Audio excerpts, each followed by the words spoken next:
Shalom Aleichem, on est dans Ta'anit Esther, Siman Tafresh Pevav.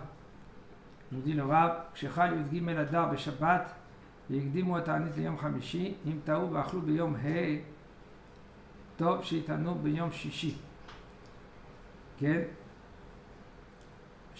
שבות יעקב חלק ג' ומדרש תנחומה איתה ואם חל י"ד באדר ביום ראשון בשבת, alors אסור להתענות אף בערב שבת, אלא מקדימים להתענים יום חמישי שהוא י"א באדר ועיין וכו'. טוב, nous dit le Rav, quand le י"ג, le 13 Adar, que le 13 Adar, כן, c'est Ta'anit Esther, le jeûne de Esther. Alors, ça tombe Shabbat. Alors, quand est-ce qu'on doit jeûner? On doit jeûner le jeudi. D'accord? On doit jeûner le jeudi.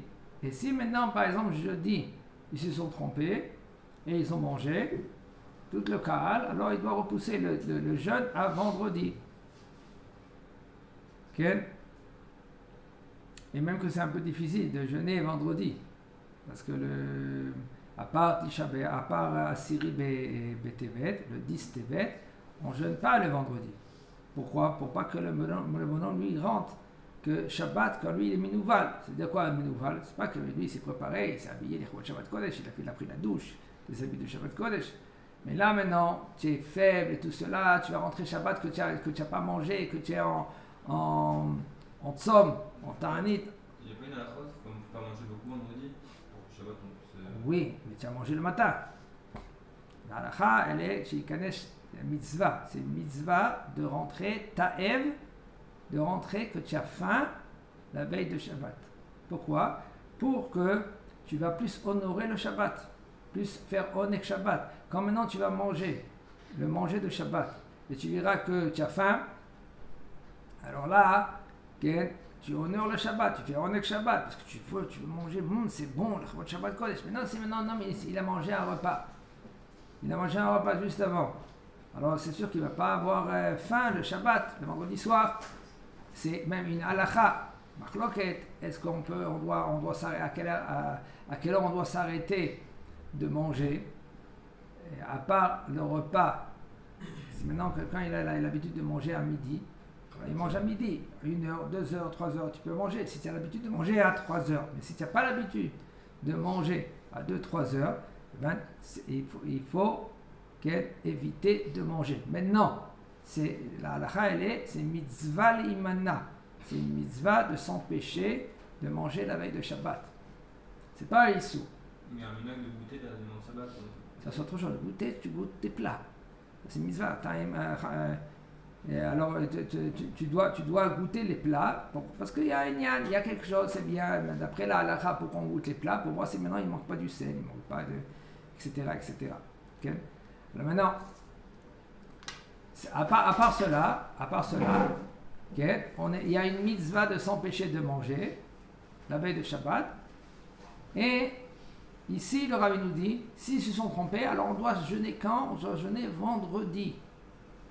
Maintenant, le problème, il est, comment vendredi, toi, tu vas rentrer dans le Shabbat, que tu es maintenant, tu as envie, tu as faim, tu as passé le ta'anit. Seulement dans une sorte de ta'anit, c'est à Asiri B'Tevet, le 10 Tevet, là, on jeûne le vendredi. Sinon, on n'a pas le droit de jeûner le vendredi. Alors maintenant, comment c'est possible? On n'a pas le choix. Et dans le Midrash Tanchuma, il nous dit comme ça, si ça tombe le 14 Adar dimanche, c'est assour de faire ta'anit la veille de Shabbat. Et là, qu'est-ce qu'on fait? On jeûne le jeudi. Okay. Alors il nous dit le Rav, Chatal betor shivat yemei hamishte shelo, lo yit'ane betzom ta'anit Esther. Si maintenant un Mazal Tov, un Khatan, un marié, que lui il est dans les 7 jours de Sheva Brachot. Ça s'appelle pas Sheva, ça s'appelle Sheva Brachot parce qu'on doit faire Sheva Brachot, ça s'appelle Shiva Yemei Mishte. C'est les 7 jours qu'un homme, un Khatan, lui maintenant, le jour de sa choupa, les 7 jours, il est considéré comme un roi. C'est pour cela qu'on a besoin d'une shmira. le khatan, lui, il a besoin qu'on fasse attention à lui. Il y a tout le temps, il y a des gens qui sont autour de lui, ça s'appelle des chouchvinim. Ça avant le mariage, ça? Pareil, c'est le jour du mariage, c'est une chose. Et pendant les 7 jours, c'est une autre chose. Pendant les 7 jours, il y a, comme aujourd'hui on appelle, les gens ils appellent les filles d'honneur, les garçons d'honneur. Chez nous, il n'y a pas ça. Chez nous, il y a quoi? Il y a les chouchvinim, ça vient du mot, les filles d'honneur, les enfants d'honneur, ça vient des chouchvinim. Les chouchvinim, c'est qui? C'est des gens qui s'occupent du khatan. Pendant les 7 jours, il est avec le khatan, ils enveloppent le khatan. Et puis les femmes, ils sont avec la kala, ils enveloppent la kala. Parce que khatan et kala, pendant ces jours-là, ils sont obligés d'avoir une garde. Parce que quand quelqu'un construit une maison juive comme il faut, alors il y a beaucoup des côtés négatifs qui viennent, qui veulent essayer d'empêcher. Okay? Alors c'est 7 jours-là maintenant. Mais pareil que le jour du mariage. Le jour du mariage, ça c'est sûr. Besoin de quelqu'un et ça s'appelle chouchvin. Chouchvinim. Okay? Alors maintenant, ces 7 jours-là maintenant, le khatan, lui, il n'a pas le droit de faire Tanit Esther. Il vaut mieux ne pas faire un mariage que ça va tomber après les 16 jours pendant Tanit Esther.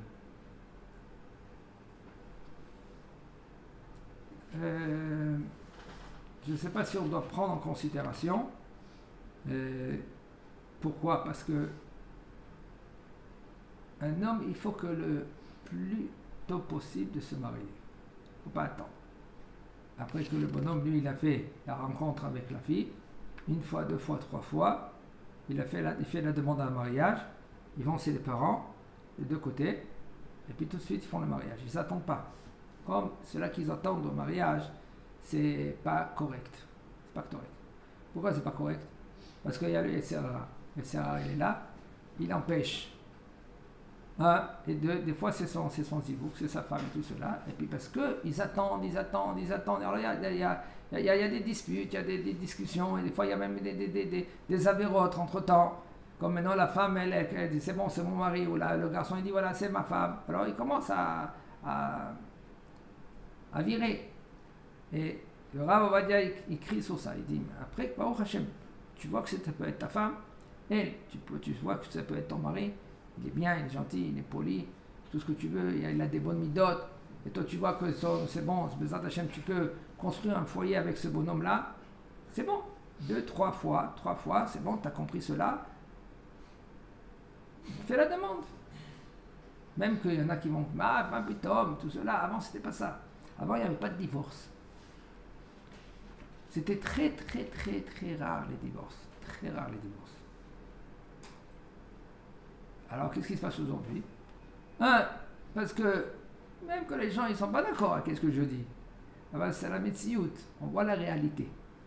Mais aujourd'hui, il y a beaucoup des missionotes. Missionotes, c'est des épreuves. Suite à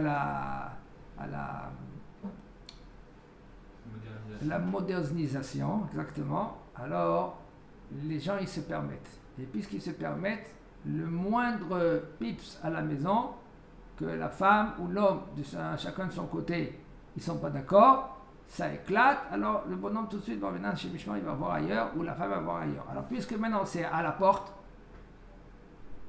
okay, tu ouvres la porte, tu fermes la porte, des fois tu n'as pas besoin d'ouvrir la porte, c'est juste à côté de lui. Donc, quand il fait rentrer quelqu'un d'étranger chez lui à la maison, etc., ça va vite. Alors, c'est dommage. Mais sinon, le mariage, ça doit être tout de suite. Et plus tu maries que tu es plus jeune, plus le Yetzirah, il rentre. Comme ça, c'est écrit dans la Gemara. La Gemara, elle dit, Rav Hizda, il s'est marié à l'âge de 16 ans. Je ne sais pas me dire, quand je parle maintenant, je veux dire qu'il faut se marier à l'âge de 16 ans. Je ne dis pas ça, moi. Mais je vous dis, comment le Yetzirah, il est là, il guette le bonhomme. Le Yetzirah, il guette. Sofer Racha la Tzadik, on va que je mito. Racha, c'est Gematria, Yetzirah. Yetzer, Ara. Ça, c'est Racha. Quand c'est Resh, Shin, Ain, tu mets Resh, Ain, c'est Ra, et Shin, c'est Yetzer. Shin, Gematria, Yetzer. Comptez, vous allez voir. Et Ra, Yetzer, Ra, c'est Racha. Ça fait Racha la Tzadik. le Racha, le Yetzer, il guette le Tzadik. On va cacher la mito. Il veut le tuer. C'est ça qu'il veut. Il ne veut pas autre chose. Il veut le tuer. Alors comment il va faire? Il ne va pas le tuer tout de suite. Le Tzara, quand il est venu, il a voulu faire trébucher Adam Arishon. Il ne peut pas venir vers le Adam Arishon. Il lui dit, tiens, mange du fruit interdit.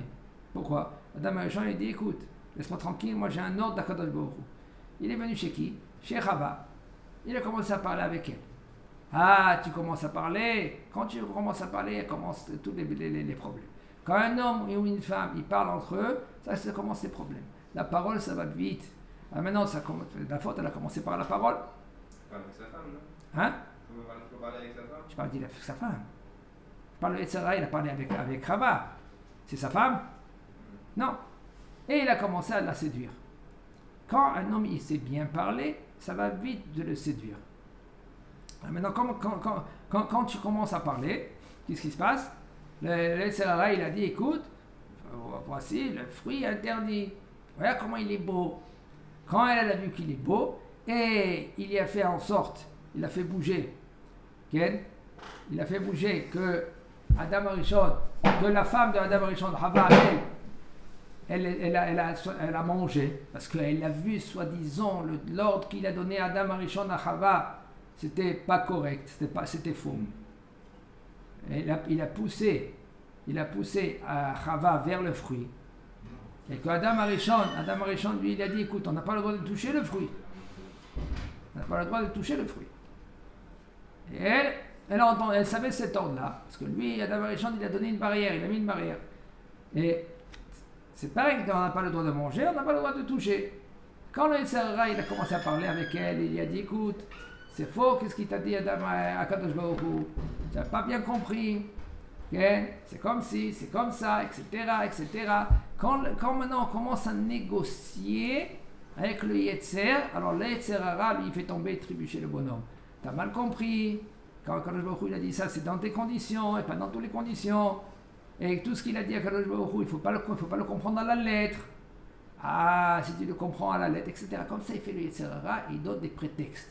Il donne tout le temps, et l'homme, lui, comme c'est bien pour lui, ça va bien, ces prétextes, parce que nous, on est mélangé de Tov et Ra, Tov et mal, et le côté de mal, il tire, le côté de Tov, il tire d'autre côté. Si maintenant un homme, lui, maintenant du matin jusqu'au soir, lui, il rajoute Torah, et il rajoute Moussar, alors mais là il va comprendre comment de s'écarter du Ra. Mais sinon, puisqu'il a le côté Ra en lui, le côté Ra en lui, il va le tirer vers le côté Ra. Et c'est le Yetzirah. Et après, il va faire du bonhomme qu'est-ce qu'il veut. Et c'est ça qu'il a voulu faire. Il a voulu, le Yetzirah, faire trébucher Adam Arishon, qui mange, qui meurt. En fin de compte, après il va se marier avec Chava. C'est ça qu'il a voulu le Yetzirah faire. Avant l'extérieur, il était extérieur. Alors comme maintenant, il ne peut pas séduire Adam Arishon, il est venu chez Chava. Il parlait. Et il a poussé vers le fruit. Et il a dit, tu as vu maintenant, tu as touché le fruit et tu n'es pas morte. Comme tu as touché le fruit et tu n'es pas morte, comme ça quand tu vas manger le fruit, tu ne vas pas mourir. Ah, et pourquoi Akadosh Baruch Hu t'a dit de ne pas manger le fruit? Parce qu'Akadosh Baruch Hu, lui, il sait une chose. Si tu vas manger le fruit, tu vas être comme lui. Et lui, Akadosh Baruch Hu, il ne veut pas cela. Parce que si tu es comme Akadosh Baruch Hu, là, tu vas gouverner le monde entier. Et c'est ça qu'il n'a pas voulu Akadosh Baruch Hu. Alors, tu as intérêt de manger. Quand elle a mangé, elle a vu, waouh, qu'est-ce que j'ai fait? Qu'est-ce que j'ai fait? Quoi, elle va mourir, elle, seule, et son mari, il va vivre. Bah putain, il va se marier avec une autre. Qu'est-ce qu'elle a fait? Elle a poussé un cri. Il y en a beaucoup des versions. Il y a une version qui disent qu'elle a poussé un cri. Mange, quoi? Tu vas prendre une autre femme? Boum! Et à la fin, il ne pouvait plus. Si la femme, elle n'a pas Yirat Shamayim, eh ben, un homme, il peut tomber. Il peut tomber. Un homme qui n'a pas, une femme qui n'a pas Yirat Shamayim, un homme, il tombe.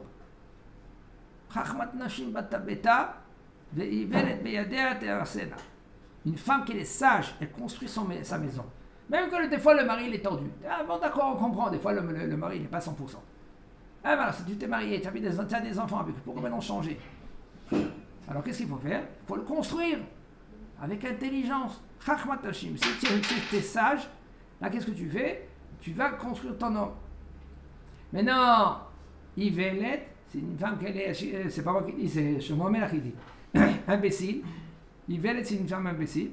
Beyadea, entre ses mains, Tearsena, elle va détruire sa maison. Comment? Imbécile, c'est pas qu'elle est. C'est sans Yirat Shamayim. Ça veut dire sans Yirat Shamayim. C'est pas qu'elle est. Non, je ne parle pas qu'une femme qu'elle est. Elle est pas. Une femme, elle peut être très intelligente, mais elle n'a pas Yirat Shamayim. Yirat Shamayim et intelligence, ça va. Même que c'est deux choses séparées. Une femme, elle peut être très intelligente, mais elle n'a pas Yirat Shamayim, son intelligence, ça vaut rien. Il y a même un homme pareil. Une femme et un homme. Hamor no sesfarim. Hamor, c'est un âne qui a sur son dos des livres. Un homme que lui qui n'a pas Yirat Shamayim, eh ben, même qu'il a une sagesse énorme, même qu'il connaît, excusez-moi, énormément de choses, ces connaissances qu'il a, c'est rien que des connaissances, c'est rien que des livres sur le dos de l'âne. Si quelqu'un étudie beaucoup, là, on dirait, il n'a pas Yirat Shamayim. C'est grave.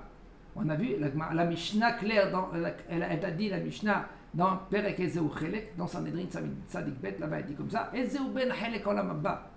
On a vu Doeg Adomi, qu'il était à Bir Haroim. Vous savez qui c'était? Il mettait tous les Chachamim dans sa poche. Doeg Adomi, tous les Chachamim dans sa poche. Qu'est-ce qu'il a fait? Il a parlé la Shonara contre David Améler. À cause de cela, ils ont tué 83 Kohanim, Nosé Ephod, et le Kohen Gadol. Celui qui a insulté David Améler? Insulté, non. C'est Shimim Ben Gera, c'est autre chose. C'est quelqu'un d'autre. Ça, c'était Rosh Sanhedrin. Mais Doeg Adomi, il dit El lo halek l'olam haba. Qu'est-ce qu'il a fait? Même il connaissait toute la Torah contre toutes les Chachamim. À tel point que David Améler, une fois, il a dit celui-là qu'il ne va pas, parce qu'il y avait de l'eau qui sortait du puits, et puis ça a inondé tout Israël. Il a dit celui-là qui connaît le remède, comment calmer l'eau, et il ne dit pas qu'il s'étouffe maintenant. Pourquoi? Parce que lui, il savait. Après, il a dit à David Améler. Il avait mis un pétek là-bas, ils ont mis un pétek, l'eau s'est calmée. On voit que la chokhma, s'il n'y a pas Yirat Shamayim, comme c'est écrit, on va voir maintenant avec Yirat Shamayim, on voit quelque chose d'extraordinaire. Yirat Hashem yotzaro. La Yirat Shamayim, c'est le trésor d'Akadosh Baruch Hu. La Gemara, elle dit Kama Yosef ika beshuka. Lulehai Yoma, il dit comme ça, Yosef. Rabbi Yosef. Rabbi Yosef, c'était le Rav de Abaye. Il dit Rabbi Yosef, Rav Yosef, excusez-moi, c'était un Amora. Rav Yosef, c'était le grand de la génération, le gadol de la génération. Il a dit Lulehai Yoma Kagarim Kama Yosef ika beshuka. Si ce n'était pas ce jour-là, quel jour qu'on parle? Qu'il a été Gorem, qu'il a causé. Combien de Yosef vient dans le chouk? Quel jour on parle? Matan Torah. Mais non, Matan Torah, quand est-ce que c'était? Machloket Chachamim et Rabbi Yosef. Chachamim, ils disent le Vav Sivan, le 6 Sivan, et Rabbi Yosef, il dit c'est le 7 Sivan. Maintenant, il y a tout un pilpoul. Maintenant, il fait là-bas le BRT, où il y a le Mishnah Bura et tout ça, il pose la question, comment c'est possible? Un jour, pourquoi Machloket entre Rabbi Yosef et Chachamim? Non, Chachamim ils disent que c'est le 6, c'est pour ça qu'on nous dit Yom HaShishi v'Echol Shamayim, mais c'est Yom HaShishi, le 6, le jour, le 6, lequel jour qu'on a reçu, c'est la Matan Torah. Mais Rabbi Yosef il dit le 7, alors pourquoi maintenant c'est marqué, c'est le 6, c'est le 7 et pas le 6? Il répond, c'est vrai que la Torah, on devait le recevoir le 6. Et là, en fin de compte, on a reçu le 7. Pourquoi on a reçu le 7? Parce que mon cher Rabbeinu, il a rajouté un jour de plus. Maintenant, il explique là-bas le BRTV, il dit, tu sais pourquoi maintenant il a dit Rabbi Yosef? Excusez-moi, Rabbi Yosef. Qu'est-ce qu'il a dit Rabbi Yosef? Si ce n'était pas ce jour-là maintenant qu'il a été goré de Matan Torah, il explique que la Torah en général, on devait la recevoir quand? Le 6. On l'a reçu le 7. Et pourquoi maintenant on n'a pas reçu le 6? Pour te faire une allusion qu'avant de recevoir la Torah, il faut que tu travailles le Yirat Shamayim. Si c'était pas ce jour-là maintenant qu'on a rajouté en plus, parce que quand tu rajoutes un jour en plus pour recevoir la Torah, et tu dois te préparer pour recevoir la Torah, c'est quoi? Pour recevoir la Torah, tu dois préparer ton Yirat Shamayim. Yirat Shamayim, c'est-à-dire la crainte du ciel. Alors, là, tu reçois la Torah comme il faut, sur un plateau. Mais si un homme, lui, ne travaille pas ce Yirat Shamayim, sa Torah, c'est zéro. Ça s'appelle, c'est quoi? Ça s'appelle Naval Birshut Torah. Okay? C'est écrit comme ça. Vedibarta Bam. Tu vas parler Bam. Mazé Bam, dans eux, dans Torah. Okay? Tzadikim ilchou. C'est écrit comme ça. Tzadikim ilchou Bam. Vereshaim ikashelu Bam. Tzadikim, c'est un pasouk. Dans Télim, Tzadikim, ils vont marcher Bam, dans cela, avec cela. Et les Reshaim, ils vont trébucher avec cela. De quoi tu vas bam bam, de quoi tu parles? On avait dit, parce que il y a le pasouk, il dit Vidibar Tabam, tu vas parler bam de la Torah. Ouais, c'est dans le Shema Israël. Alors un tzaddik, quand lui va parler de Torah, alors là, il va s'améliorer. Mais un rachat, quand lui il va parler de Torah, il va étudier la Torah, ça va être grave contre lui. Pourquoi? Parce que la Torah, c'est comme un outil. La Torah, c'est comme un ustensile. C'est comme une épée. Il n'a pas de Tzatzar alors? Ça veut dire quoi? Je vais t'expliquer. Ça veut dire que si maintenant un homme comme lui, qu'il est tzaddik, il a des manques de connaissances, alors là, la Torah, elle va l'améliorer. C'est comme tu prends une plante qui va faner, tu prends de l'eau, et qu'est-ce que tu arroses? Cette plante-là, qu'est-ce qu'elle va, elle va revivre. Mais si maintenant tu as des ronces, et tu les vois qui vont faner, tu mets de l'eau, qu'est-ce qu'ils vont sortir? Il va sortir des ronces. Alors, dès le départ, qu'est-ce que tu es? Si tu es une bonne fleur, alors avec la Torah, que c'est en Torah et la Maïm, que la Torah c'est de l'eau, c'est comparé à de l'eau. Si tu vas mettre maintenant de l'eau, alors tu vas être une bonne fleur. Tu vas fleurir, tu vas transmettre, tu vas donner Torah. Aval, si tu es comme une ronce, ça veut dire que tu as des mauvaises midotes. Tu n'as pas Yirat Shamayim, tu n'as pas la crainte du ciel. Qu'est-ce que tu vas transmettre? Du mal. Quand quelqu'un maintenant il va te faire du mal, qu'est-ce que tu vas faire? Tu vas essayer de le détruire. Pourquoi? Parce qu'il t'a fait du mal. Mais tu ne vas pas avoir maintenant la Yirat Shamayim. C'est ça qu'il a dit Rav Yosef. Lulei Yom HaKagarim. Kama Yosef Ika Beshuka. Combien de Yosef il y en a dans le chouk?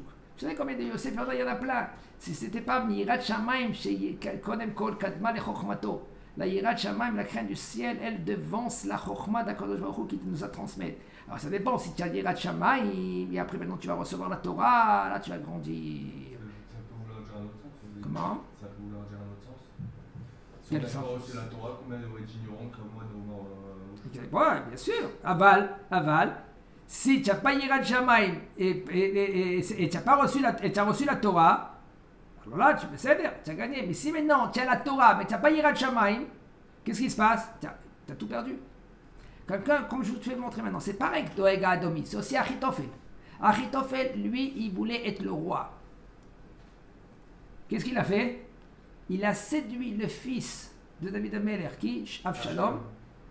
Il a fait toute une combine pour le séduire, pour lui dire oui, il faut se révolter contre David Ameler. C'est le Yoetz, le conseiller. C'était le Yoetz. Et c'était le Yoetz de tout Am Israël, le conseiller de tout Am Israël. Ça veut dire qu'on ne pouvait pas sortir à la guerre, comme ça la Gemara dans Brachot, elle dit, on ne pouvait pas sortir à la guerre tant qu'on n'a pas posé la question à Achitophel. Et voici que lui, il a conseillé à Avshalom de être contre son père, contre David Ameler. Pourquoi faire? Pour qu'à la fin, lui, Avshalom, il va tuer son père. Et maintenant, quand il va tuer son père, c'est lui qui lui a dit d'y aller avec les 20 concubines de David Ameler. Et qu'est-ce qui s'est passé? Maintenant, lui, il a été devant tout le monde et il va tuer David Ameler. Et après qu'il va tuer David Ameler, là, il va venir Avshalom, il va dire, regardez Am Israël, regardez lui, il est Mored Malchut, il faut le tuer. Et là, ils vont le prendre, ils vont le tuer. Et qui c'est qui va prendre la place? c'est lui-même Achitophel. Mais en fin de compte, Akadosh Baruch Hu Ishtabar Shemolad, qu'est-ce qu'il a fait? Faire Atzatam. Qu'est-ce qu'il a fait? Il a enlevé leur. Ça et ça c'est son conseil. Quel conseil? Que lui, alors, qu'est-ce qu'il a dit lui? C'est ce qu'il a dit avec la guerre, vous pouvez aller attaquer David. Achitophel a donné quelque chose, et après il y a quelqu'un d'autre qui lui a dit une autre. Qui c'est? C'était David, non? Hein? C'était non, pas Shimon. C'était un un des conseillers de David Ameler. Soi-disant, il est parti vers le trône, là-bas vers le où il y avait Avshalom là-bas, il y avait Achitophel. Et lui, qu'est-ce qu'il a fait? Il a détourné la Hatsa de Achitophel. Qu'est-ce qu'il a dit à Achitophel? Il a dit, écoute, maintenant, puisque ton père maintenant il s'est sauvé, qu'est-ce que tu dois faire? Tout de suite, tu vas faire la guerre contre lui. Et si tu fais la guerre contre lui tout de suite, qu'est-ce qui se passe? Tu vas gagner. Maintenant, Achitophel, il a dit, c'est ça qu'il a dit, maintenant, Hushai Arki, je crois, Hushai Arki. Il a dit à Avshalom, ah putain, tu ne connais pas ton père. Ton père, c'est un guerrier, ton père. Il faut que tu te prépares. Il faut que tu emmènes des soldats compétents de tout Israël. Et tu annonces qu'est-ce qu'il a fait David Ameler. Que toi, tu prends la révolte, pourquoi, etc. Qu'est-ce qui s'est passé? Et là, quand tu te prépares bien, parce que ton père, c'est pas n'importe qui, ton père. Ton père, c'est un guerrier. Il a des soldats. Tu sais qu'ils étaient des soldats, Shloshim Giborim Savimla. Chez moi, mère, c'était Shishim Giborim Savimla. Mais lui, il avait 30 costauds. C'est rien, 30. Oui, mais on parle de chacun, c'est comme 1000 ou 2000 soldats. Rien qu'avec Ben Yehoyada, rien qu'avec Yehoyada, lui-même, qu'est-ce qu'il a fait la guerre contre. À l'époque, il y avait des soldats, par Jonathan et son Nosé Kelav. Ils ont tué 1000 Plishtim. David Ameler, lui-même seul, pour marier la fille de Shaoul, il a tué 200 Plishtim. Il y avait une machloket. Il y avait une machloket entre Shaoul et David Ameler. David Ameler, il a dit, écoute, tu veux te marier avec ma fille, même qu'il devait maintenant se marier avec Merav. Il devait lui donner Merav. En fin de compte, David Ameler, il est parti. Quand il est revenu, Shaoul, il a dit, il a donné Merav à quelqu'un d'autre. Ah, c'est lui qui ne veut pas faire Chétich, alors il a mis une épée au milieu. Ça, c'est Palti Ben Yahish. C'est mettre quelqu'un d'autre. Palti Ben Yahish. Alors maintenant, qu'est-ce qui s'est passé maintenant avec. Il a dit, tu veux te marier avec Merav, il faut que tu m'emmènes 100 orlotes de. Orlotes, ça veut dire prépuce de Plishtim. David Ameler, qu'est-ce qu'il a fait? Il a emmené 200. Alors, qu'est-ce qu'il a fait Shaoul Ameler? Quand David Ameler il s'est sauvé, il a pris Michal et il a donné à Palti Ben Yahish. Qu'est-ce que toi tu veux dire? À Palti Ben Yahish. Mais non, il y a même pourquoi il a donné à Palti Ben Yahish, parce qu'il a dit le mariage entre David Ameler et Michal, c'était un faux mariage. Pourquoi? Quelle est la valeur des prépuces de Pelishtim? Qu'est-ce qu'on peut faire avec? Alors, ça ne s'appelle pas Shvei Prouta. Et puisque ce n'est pas Shvei Prouta, tu ne peux pas marier une femme avec. Alors, qu'est-ce qu'on fait? Elle n'est pas mariée, cette Michal. En fin de compte, le Beddin de David Ameler, il avait raison. Que oui, David Ameler, il a épousé. Et les mariages, c'était un mariage. Pourquoi? Parce que ces prépuces, là, maintenant, tu peux donner aux chiens. Et ça va pour Shvei Prouta. Puisque c'est Shvei Prouta, mais là, ces mariages, ils sont valables. Alors, qu'est-ce qu'il a fait Palti Ben Yahish? Quand maintenant Shaoul il a pris Michal et il a mis autant que la femme, il a dit bon, toi tu vas te marier avec elle. Lui, Palti Ben Yahish, lui, il était en doute. Il a dit il veut pas la toucher. Pourquoi il veut pas la toucher? Parce que c'est Safek et Chetich. C'était Safek. C'est un doute que c'est peut-être la femme de David Ameler. Peut-être non, peut-être oui. Qu'est-ce qu'il a fait? Il a mis une épée entre lui et elle. Il a dit, si il va traverser son lit, il se plante l'épée. Et là, il a été préservé. Et après, quand David Ameler est revenu à sa royauté, après que Shaoul il était niftar, on l'a mis autant que roi. Il a vu que Michal, sauf on ne l'a pas touché, Bewar Kocho, et il appelait avant Michal, il appelait Egla. Tellement qu'il aimait Michal. C'était sa première femme, à David Ameler. Il aimait beaucoup Michal. C'était la fille de Shaoul. Okay? Top, on revient maintenant chez nous. On est parti. Baruch Hashem. Ok, Chazak Baruch.